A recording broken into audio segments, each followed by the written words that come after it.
He was a very good boxer, but this is a giant Olympic gold medalist heavyweight. I mean, AnthonyJoshua is Here's the thing that nightmares are made of. And he's got that one-punch nuclear power.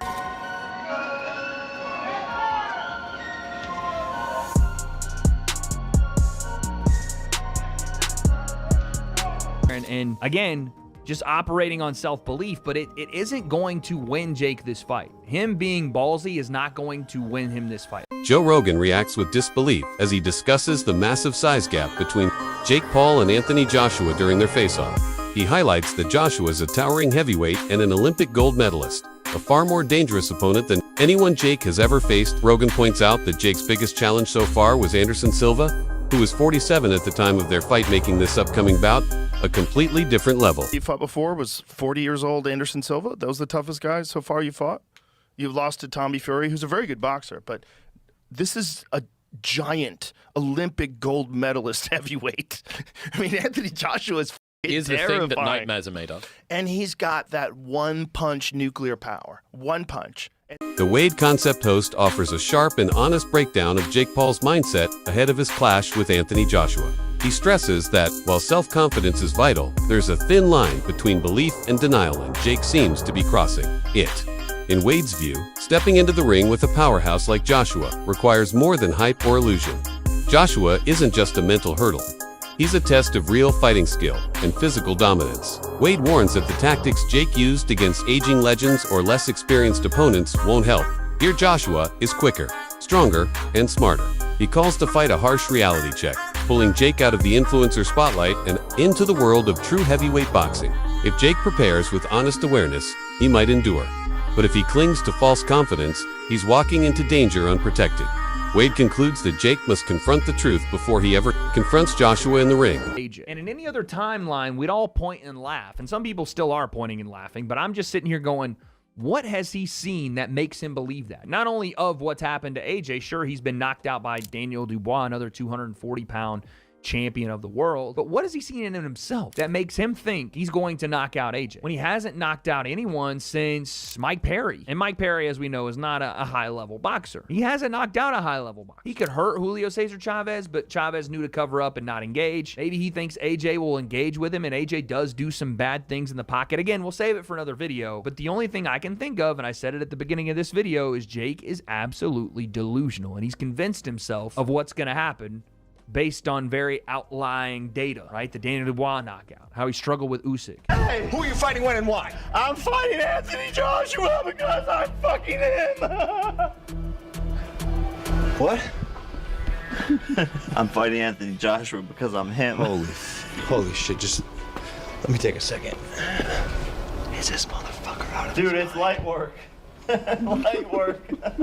Well, at least my good old friend Tyson Fury believes that I can win. If JakePaul fights AnthonyJoshua, I'm putting £1 million on JakePaul. I want some free money. Smart man, Tyson.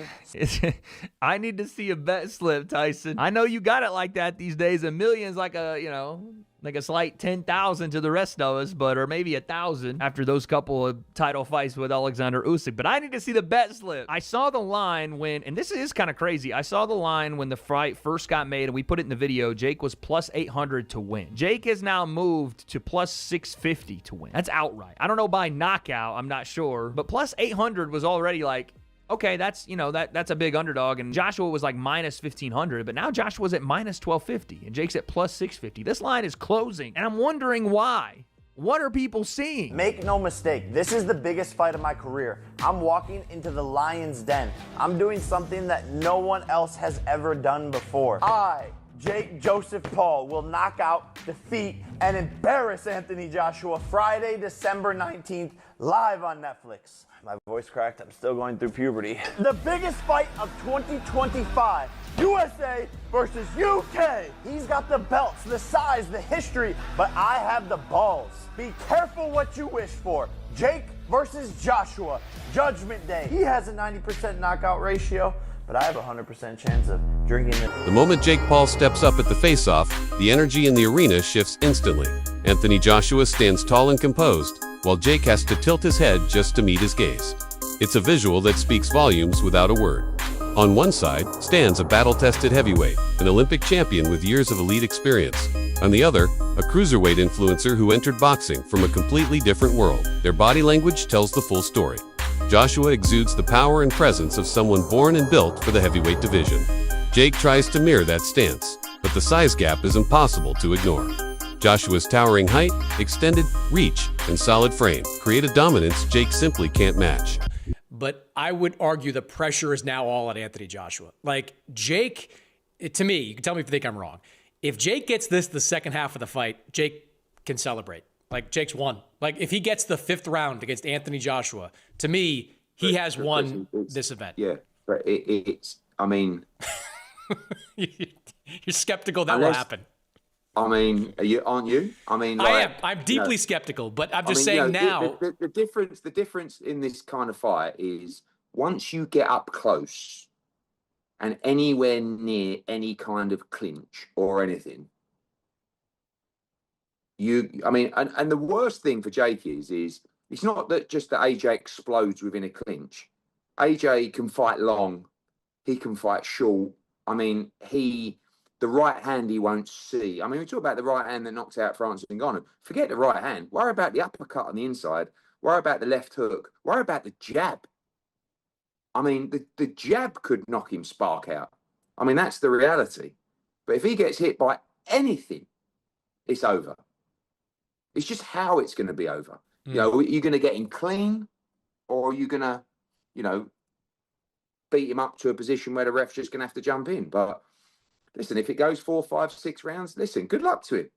Like I say, he's not, he's done the camps, he's done the spars. It's not like this is a guy who's never fought before. He's just well out of his depth. And to be honest, you see a few people say, we see that every week on fight cards. Do you know what I mean? But this is obviously an extreme. Angelo and Josh break down the fight like true boxing analysts, making it clear that JakePaul isn't on the same level as elite heavyweights like Anthony Joshua or Deontay Wilder. They emphasize that Joshua and Wilder are in a different league. Who can end a match in a single moment with precise timing and devastating power? This kind of strength comes not just from training, but from being natural heavyweights. Something smaller fighters like Jake simply can't replicate. While Jake may be confident and courageous, they remind us that bravery isn't a substitute for skill. He's never faced someone who can deliver explosive combinations with real heavyweight technique. They highlight Jake's past call-out of Wilder as proof of how little he truly understands about the danger posed by top-tier heavyweights. Angelo and Josh agree that just surviving in the ring with Joshua would be a huge task on its own. Competing with the top 5 or 6 in the division, they just don't see it happening. That wraps up today's analysis. Stay tuned for more. Don't think that he could compete at the highest level, and I don't think he'd beat the top 5, top 6 guys. But that in that weight class is where he'd be at, like say 180, 188 or 189, somewhere around there is where he'd probably compete. There's not a lot of talent there though. So he might be pretty good in those weight classes. Him competing in the heavyweight division against like Deontay Wilder or Anthony Joshua or anybody else, no. He gets annihilated. I'm very surprised he signed this fight.